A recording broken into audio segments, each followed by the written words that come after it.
Muchísimas gracias, Guillermo, por esta importantísima y muy interesante conferencia. Efectivamente, en el estado de Oaxaca queremos avanzar junto con la Fiscalía local hacia un protocolo de investigación de delitos contra personas defensoras, que se enmarca justamente en este acuerdo para la protección y el reconocimiento de las personas defensoras y que busca reconocer la labor, también impulsar políticas públicas y pues generar una serie de medidas que permitan reducir justamente la impunidad, ¿no? La impunidad, las agresiones a personas defensoras ha sido muy, muy interesante, muy esclarecedora también. Muchísimas gracias por estas palabras, esta orientación que creo que sienta varios temas aquí que seguramente la Fiscalía local deberá considerar a la hora de ir redactando este protocolo. Debo decir que en el acuerdo que hemos firmado es de 1 año y durante lo que va corriendo de este año queremos ir avanzando en concretar esta acción estratégica que, bueno, ya nos has colocado también algunas otras tareas adicionales para el seguimiento. Muchísimas gracias por eso. Invitaría al público que nos acompaña a si tiene preguntas, comentarios, que nos las hagan llegar a través del Facebook. Ahí déjenos su comentario para que lo podamos retomar. Muchísimas gracias a quienes nos acompañan por su presencia y pues queremos escucharles, queremos conocer sus inquietudes. Creo que puede haber muchas preguntas también, ¿no? Y pues sí, no sé si por ahí ya tenemos alguna pregunta, algún comentario. Ok, sí tenemos algunos comentarios, déjenme darle lectura. A quienes nos acompañan Perdón, ese se me está duplicando aquí el audio. Creo que puede haber muchas preguntas también, ¿no? Pues sí, no sé si por ahí ya tenemos alguna pregunta, algún comentario. Bueno, algunas preguntas que tenemos es que si la conferencia quedará grabada. Así es, esta conferencia se podrá consultar con posterioridad en YouTube. También referente al apartado de las medidas a adoptar por las fiscalías, deber de indagar si la persona podría ser defensor de derechos humanos. ¿Cómo se identifica a un defensor? Esa sería una primera pregunta. Bueno, algunas preguntas que tenemos. Podemos empezar con esto. Así es, esta conferencia se podrá consultar con posterioridad en algunas preguntas que tenemos. Podemos empezar. Adelante, Guillermo. Muchas gracias, Sara, y a la audiencia que nos está acompañando. Pues bueno, digamos, el reconocimiento de las personas defensoras tiene que partir de esta interpretación amplia que comentaba al principio, ¿no?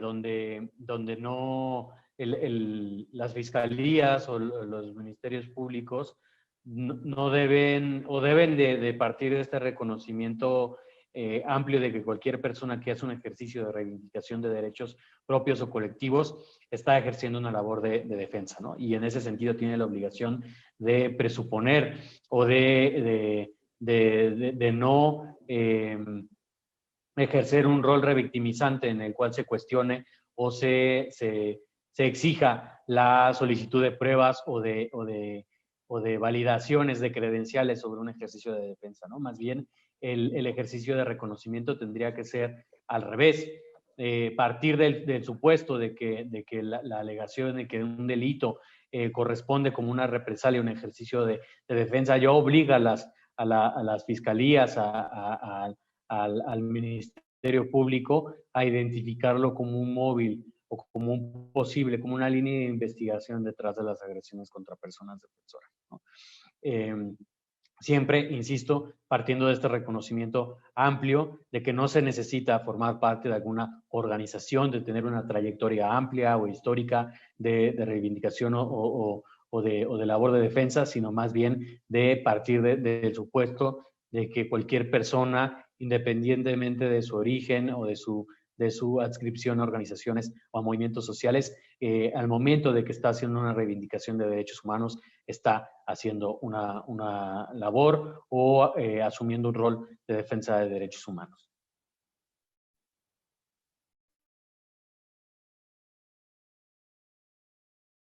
Creo que está el micrófono apagado, Sara. No Sara, tu micrófono. Perdón, olvidé activar el micrófono. Sí, solo ampliar esta parte y decir que en México contamos con la Ley para la Protección de Personas Defensoras de Derechos Humanos y Periodistas, que sería un marco general para todas las personas en el país, ¿no? En ese sentido, pues también hay un mecanismo para la protección de personas defensoras que tiene la facultad de intervenir en toda la República Mexicana. Nos dejaron por aquí unos comentarios que tienen que ver con el Estado de México, con un municipio, Iztapaluca. Reiterar también que este protocolo que estamos impulsando es para el Estado de Oaxaca. Al ser México una federación, cada entidad tiene la facultad de poder crear sus propias herramientas y en este sentido, pues bueno, entendería yo que en el Estado de México no hay un proceso similar.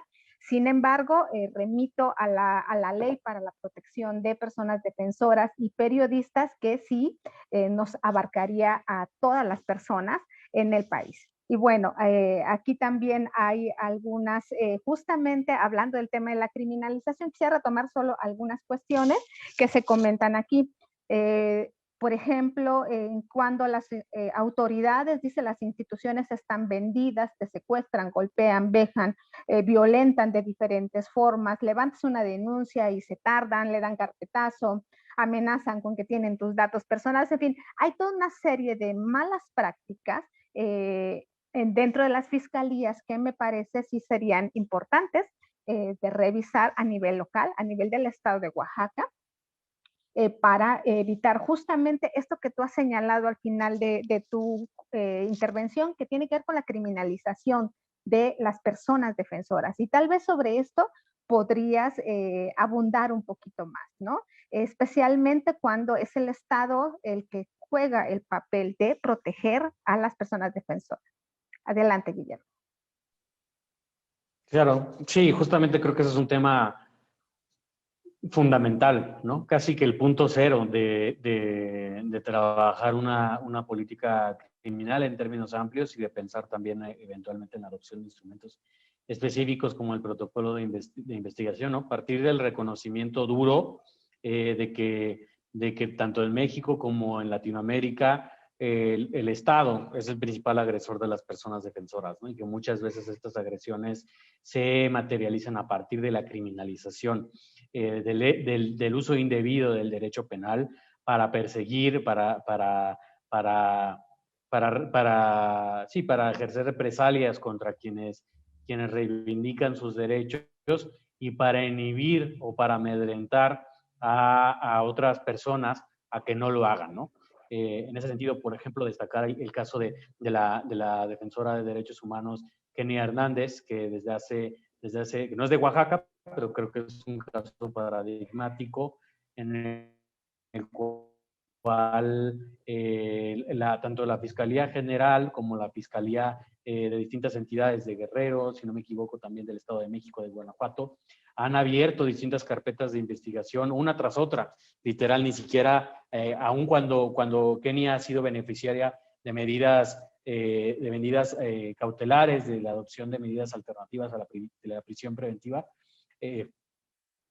las fiscalías han asumido un rol de dedicar esfuerzo y energía a abrir nuevas carpetas para asegurar esta sanción o esta presunta sanción ejemplar contra Kenia Hernández por su labor de defensa y en particular del ejercicio del método de protesta que utiliza ella, que es la liberación de casetas, ¿no? Entonces, cualquier ejercicio, insisto, de política criminal debe de partir del supuesto de que esta clase de patrones también existen y debe de existir un compromiso por parte de los ministerios públicos y las fiscalías de cumplir con sus obligaciones reforzadas de protección a las personas defensoras, no solo dando diligencia a los delitos, sino de los delitos cometidos contra personas defensoras, sino también evitando hacer uso del derecho penal para perseguirlas, ¿no?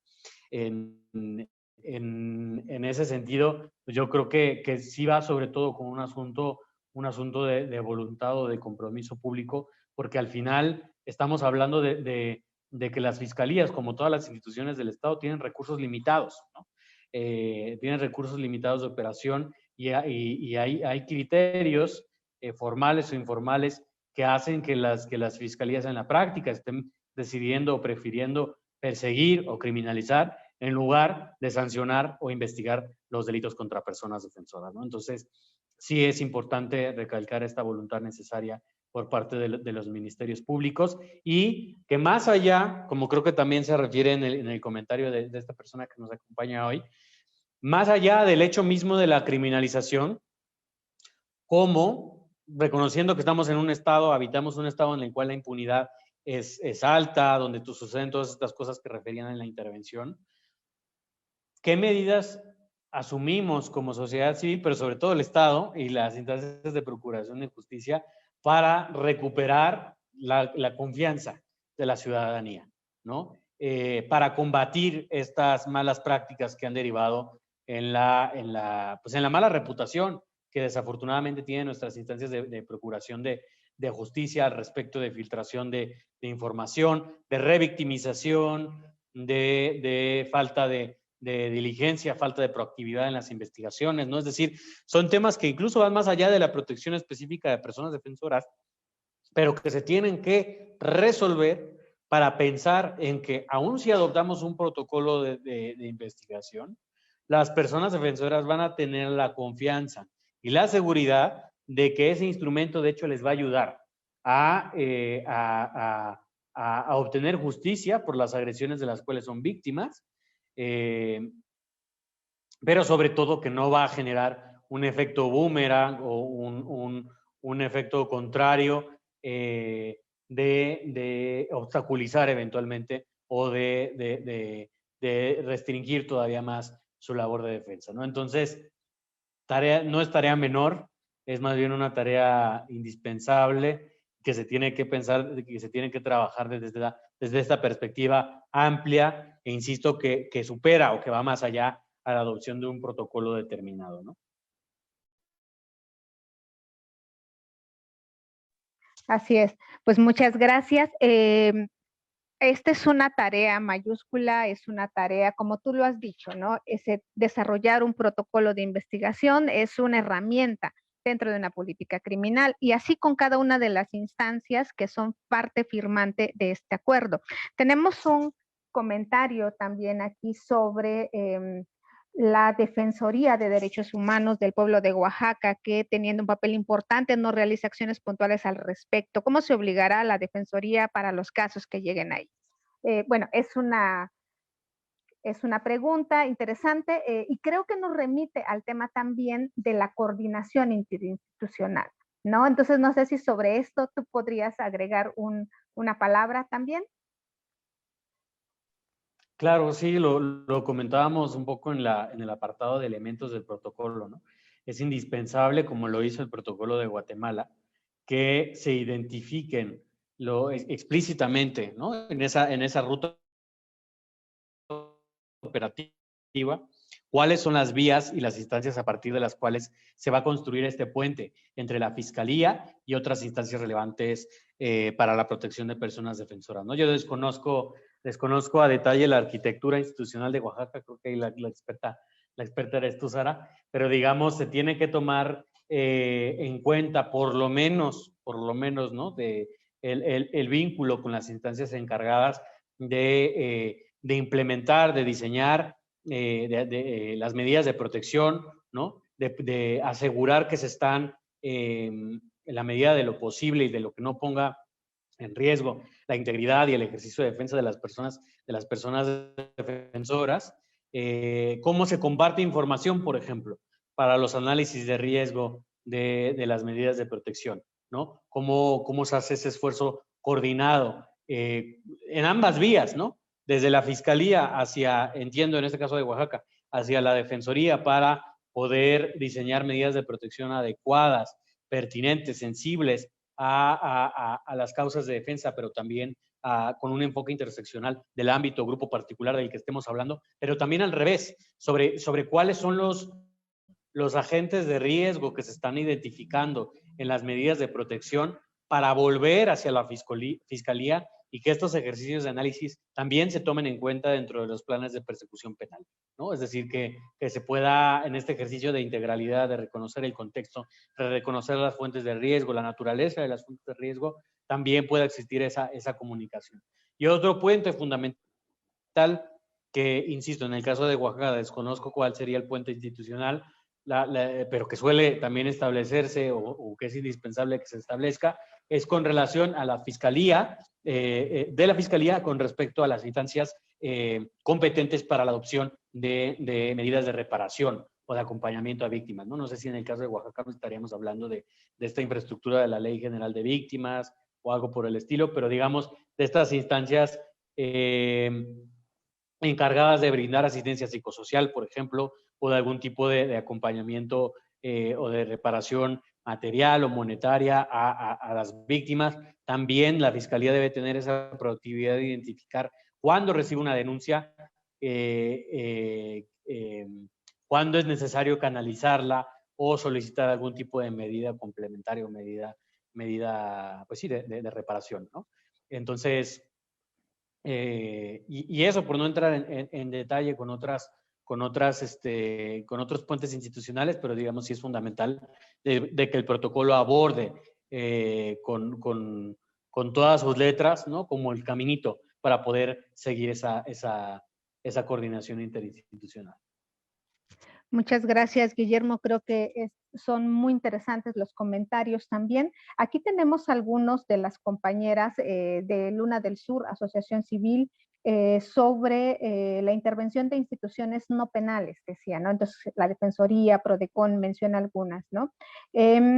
Y cómo también la violencia, dice, hacia defensoras y defensores tiene antecedentes vinculados con la violencia de género y la forma en que opera, desde prácticas de acoso y hostigamiento directo e indirecto, incluyendo prácticas no penales, por ejemplo, fiscales, hacendarias, tránsito, etcétera, ¿no? Entonces, creo que aquí las compañeras también nos están planteando retos adicionales y que justo a raíz de empezar a abrir el tema sobre un protocolo de investigación, que es una herramienta, también se van generando otra serie de reflexiones que yo creo que pues abrimos aquí y seguramente tendremos más adelante espacios para seguir discutiendo estos temas. No sé si sobre esto tendrías una última palabra, Guillermo, para ir ya cerrando este espacio. Pues creo que el apunte que hacen las compañeras es también fundamental, ¿no? Y más que, bueno, además de insistir, de ahí de la importancia de que el protocolo sea desde una mirada interseccional, también alentar, obviamente, a que en el eventual proceso de construcción del protocolo de investigación de Oaxaca, pues se pueda tomar en cuenta también las voces desde los feminismos, desde las organizaciones y de las personas, las mujeres defensoras de los derechos a una vida libre de violencia, de los derechos sexuales y reproductivos, para asegurar también su mirada dentro de este instrumento, porque desde luego que hasta las agresiones no son diferentes, ¿no? O sea, el tipo de análisis es que se tiene que hacer desde un enfoque diferencial de género y se tienen que asegurar también desde dentro del protocolo que todas las investigaciones, desde la recepción de la denuncia hasta todas las etapas de las investigaciones también se realicen con esa mirada y ese enfoque para evitar la revictimización, ¿no? O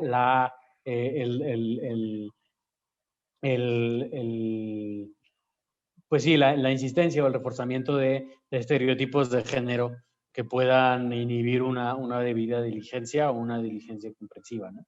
Así que nada, solamente sería invitar a que en este eventual proceso de construcción colectiva también estén esas voces incluidas para asegurar que sea un protocolo que responde a las necesidades y a las diferencias de todos los grupos y ámbitos de defensa, ¿no? Muchísimas gracias, Guillermo. Y efectivamente estamos ya en marzo. Pronto, en unos días, estaremos conmemorando el Día Internacional de las Mujeres. Y en ese sentido, pues también el llamado creo que está desde todos los ámbitos a parar la violencia contra las mujeres. Y no solo las que llegan, las víctimas, sino incluso dentro de las propias instituciones. Hay denuncias, ha habido una serie de pues evidencias también de a veces maltrato o violencia de género, violencia, diferentes tipos de violencia laborales, acoso sexual, en fin, que ha llevado también al impulso de otro tipo de protocolos para evitar justamente estos temas reiterados de violencia. Y pues bueno, muchísimas gracias, Guillermo, por tu presencia. Esta mañana creo que las recomendaciones que has colocado serán muy útiles para seguir desde nuestro ámbito local, desde los ámbitos de los diferentes estados, espacios, personas que nos acompañen, a seguir reflexionando sobre qué necesitamos para garantizar la justicia. Estamos hablando del tema del acceso a la justicia, un derecho que, pues como tú bien has señalado, en nuestro continente lamentablemente es un bien escaso.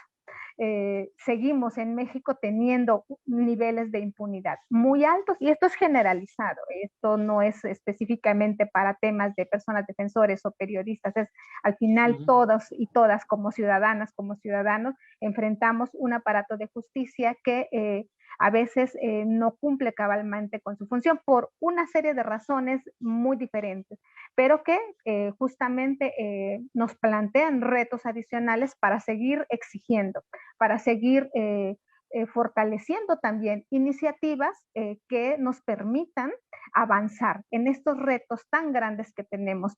Considero que todas las personas tenemos la posibilidad de poder aportar desde los ámbitos en los que estemos a que estos se cumpla, que nuestros derechos humanos tengan la vigencia que dice la declaración, ¿no? Desde 1948 estamos planteándonos esta Carta de Derechos y seguimos todavía el día de hoy luchando por ellos. Es nuestro horizonte, es nuestra meta cumplir y en ese sentido, pues agradecer a CEGIL por el acompañamiento tan valioso que han realizado con muchas organizaciones a lo largo de América Latina, especialmente con Código también hemos tenido un vínculo pues ya de hace varios años, ya es una relación histórica y pues muy agradecidos con estas palabras.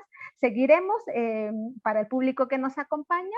Esta es una primera conferencia sobre temas de protocolos de investigación. Esperamos que no sea la última, que podamos compartirles también otras experiencias y pues si Guillermo nos hace el favor también de compartirnos el link del protocolo de Guatemala para poderlo dejar ahí en los comentarios del Facebook, sería de mucha ayuda. Y bueno, además de toda la revisión de los documentos de la Corte Interamericana, creo que tenemos un montón de tarea de trabajo para revisar, para estudiar y para seguir nutriendo la experiencia local en Oaxaca. Muchísimas gracias, Guillermo. No, gracias a ustedes por considerarnos, por tenernos en cuenta y ojalá sí que esta sea una primera conversación de muchas más, porque se nos quedaron obviamente detalles ahí por pulir cuando hablamos de especificidades de agresiones particulares, este enfoque de género que ya salía sobre la conversación. Así que de conversaciones seguramente habrá más en el futuro. Muchas gracias por tomarnos en cuenta.